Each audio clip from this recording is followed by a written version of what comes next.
अब ये इतना धूर्त है, इतना मक्कार है केजरीवाल कि वो कहता है कि मैं जेल से सरकार चलाऊंगा। मतलब कोई विभाग नहीं है इसके पास, बिना विभाग के ये मुख्यमंत्री है। पहले ही समन पे आप चले जाते, 6 महीने पहले तो कोई चुनाव नहीं था। हम मैदान में हैं, जमीन पे हैं, इसलिए हमें विश्वास है कि हम 400 ला रहे हैं। है कि मोदी जी डिक्टेटरशिप कर रहे हैं और राहुल गांधी कहीं ना कहीं विदेश जाके ये बयान देते हैं कि इंडिया का डेमोक्रेसी जो है खतरे में। 60 साल जिन्होंने राज किया हो वो ये कहते हैं कि डिक्टेशन है।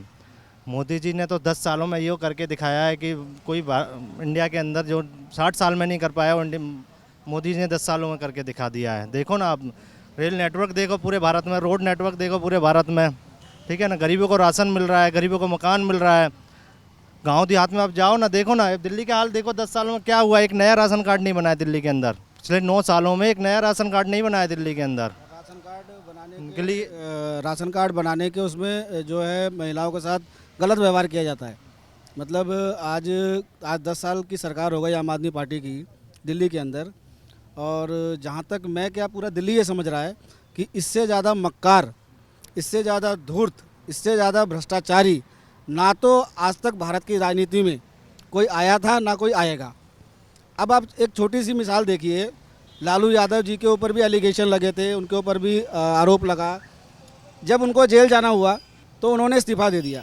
अभी हाल ही में अरविंद केजरीवाल जी से पहले हेमंत सोरेन जी को ईडी ने नोटिस भेजा, समन भेजा और उनको बुलाया गया, उनकी गिरफ्तारी हुई। उन्होंने गिरफ्तारी से पहले अपना इस्तीफ़ा सौंप दिया। अब ये इतना धूर्त है, इतना मक्कार है केजरीवाल कि वो कहता है कि मैं जेल से सरकार चलाऊँगा। ये पहला ऐसा मुख्यमंत्री है हिंदुस्तान की राजनीति में जिसके पास मुख्यमंत्री का दायित्व रहते हुए ना तो कोई पद है, मतलब कोई विभाग नहीं है इसके पास, बिना विभाग के मुख्यमंत्री है। साइन कौन करेगा जब आपके पास कोई विभाग ही नहीं है, तो साइन कौन करेगा। और सबसे बड़ा घोटाला जो अब जिस वजह से ये जेल के अंदर हैं, एक के ऊपर एक फ्री।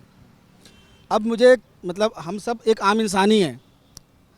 अब जिस घर की गरीब महिलाएं जो किसी तरह उनके जो हस्बैंड हैं किसी तरह मजदूरी करके या छोटा मोटा काम करके अपना घर, अपने परिवार को वो चला रहे हैं, उस घर में कोई पियक्कड़ है, पीने वाला है, एक तो पीने वाला ही है, अब एक के साथ एक और फ्री दे रहे हो आप, तो मतलब उसको आप उस लायक भी नहीं छोड़ रहे कि वो उठ सके अगले दिन भी। ये क्या है? ये विकास है? इसी को विकास बोला जाता है? हमारी समझ से तो बिल्कुल बेकार नकारा है ये केजरीवाल जी का ये भी आरोप है एक कि बीजेपी ये चुनाव आ गए इसलिए हमें जानबूझ के फंसाया गया, जानबूझ के जेल में डाला गया। भाई साहब, अक्टूबर 2023 से समन उनके घर जा रहा था। वो कहते हैं कि मैं जाके नहीं, मैं लेटर दे रहा हूँ, मैं पत्र दे रहा हूँ, मुझे पत्र से ही पत्राचार किया जाए। अगर आज आम आदमी पार्टी ये आरोप भाजपा पे लगाती है कि भैया आप चुनाव की वजह से हमारे जो नेता हैं उनको आप अंदर कर रहे हो, आप चले जाते ना पहले दिन ही, पहले ही समन पे आप चले जाते। जो आज हो रहा है आपके साथ वो 6 महीने पहले हो गया होता।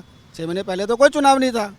इन्हीं के प्रत्याशी जो इन्होंने चुनाव लड़ा गोवा में, ठीक है, वो आके बयान दे रहे हैं कि हाँ जी हमें जो 2 नंबर का पैसा है, गलत पैसा है, वो हम तक पहुँचाया गया चुनाव लड़ने के लिए। मैं तो चुनाव आयोग से भी एक आग्रह करूँगा, विनम्र आग्रह करूँगा, और जो सरकार अब बन चुकी है, सिर्फ ये तो एक फॉर्मेलिटी सी रह गई है। लोगों का कहना है कि भाई अब आने वाले समय में चुनाव भी नहीं होगा। क्यों नहीं होगा? आज भी हो रहा है चुनाव आज भी हो रहा है, पहले भी होता है और आगे भी होता रहेगा।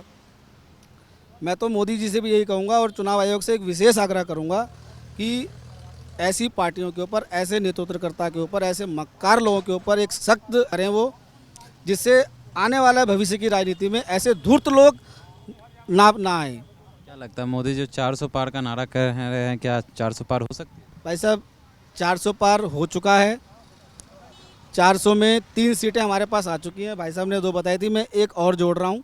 एक प्रत्याशी कांग्रेस की और पूरी सीट से जहाँ से हमारे संबित पात्रा जी चुनाव लड़ रहे हैं, उन्होंने भी हाथ खड़े कर दिए हैं कि हम भी चुनाव में नहीं जा रहे, वापस ले लिया। तो 3 सीट हमारे पास आ चुकी है। 397 की दरकार है हमें, और मैं आपको ये आश्वस्त कर रहा हूँ कि हम पूरी ताकत के साथ मैदान के ऊपर हैं, हम हवा में नहीं हैं, हम मैदान में हैं, ज़मीन पे हैं। इसलिए हमें विश्वास है कि हम 400 ला रहे हैं। तो जैसा कि आपने देखा, कहीं ना कहीं बताया जा रहा है कि जो लहर 2014 में दिखती थी, मोदी लहर, इस समय भी है। और कहीं ना कहीं 400 पार का जो नारा है, बोल रहे हैं कि ग्राउंड स्तर पे हम लोग काम कर रहे हैं, इसीलिए हम 400 पार, हमारा कॉन्फिडेंस है। और ऐसे ही तमाम खबरों के लिए बने रहे हमारे साथ, देखते रहे सौगंध टीवी। धन्यवाद।